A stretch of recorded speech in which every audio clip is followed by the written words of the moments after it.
My name's Bill Hedrick. I'm Chief of Staff and First Assistant City Prosecutor for Columbus City Attorney Richard C. Pfeiffer, Jr.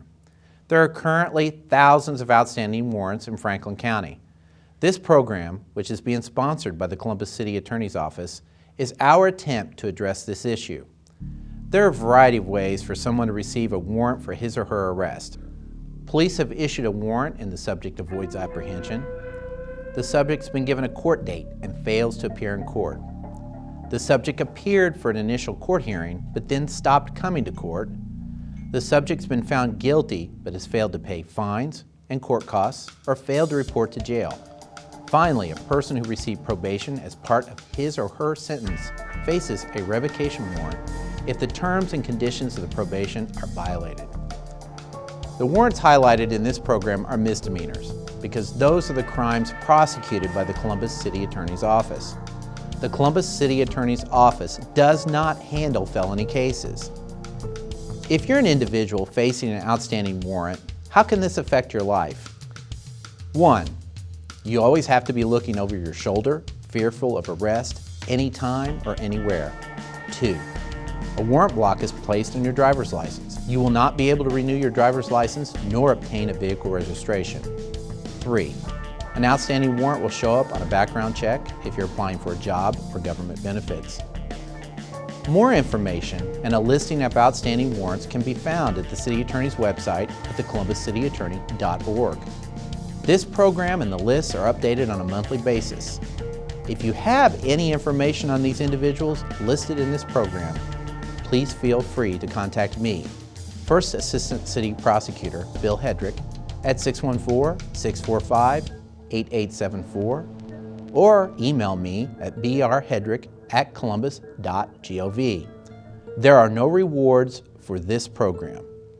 According to the Bureau of Justice Statistics, there were 15 million personal property crimes reported in the United States. There were also 2.9 million burglary incidents and over 11.7 million thefts reported. That's why today we're focusing on receiving stolen property, a crime closely related to theft. Like theft, receiving stolen property is a misdemeanor of the first degree if the property involved is valued at $1,000 or less. Under the requirements of state law, no person shall receive, retain, or dispose of property of another, knowingly or having reasonable cause to believe that the property has been obtained through the commission of a theft offense. Receiving stolen property is often filed when individuals sell items to pawn shops that have been previously reported as stolen. Not surprisingly, individuals charged with receiving stolen property usually have active theft records as well. Shannon Michael Blay. Mr. Blay is a convicted felon, currently wanted on 4 counts of receiving stolen property for pawning over $10,000 worth of jewelry, tools, and a handgun. Unfortunately, the only items that could be positively identified were tools valued at $350. The jewelry had already been melted down and the handgun has never been located. Mr. Blay's criminal history includes trafficking in cocaine, theft, misuse of credit cards, forgery, possession of criminal tools, and failure to confine a vicious dog. Hayden Wyatt Robinson Logg. Mr. Robinson Logg has 3 warrants for his arrest, including 1 for receiving stolen property. He's accused of trying to pawn an iPhone within 24 hours of it being stolen.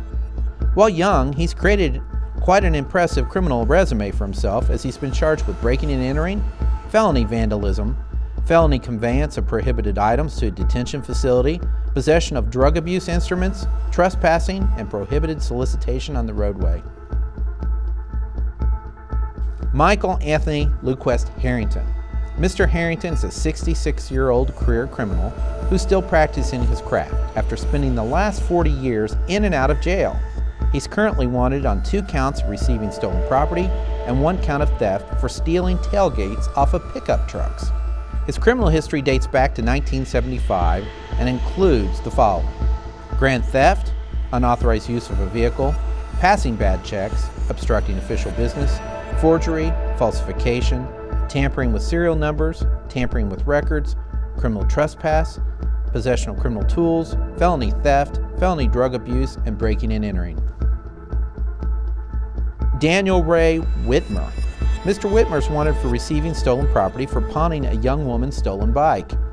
Mr. Whitmer has also been charged in the past with felonious assault, felony endangering of children, unauthorized use of property, felony drug abuse, multiple counts of domestic violence and assault, and soliciting for prostitution.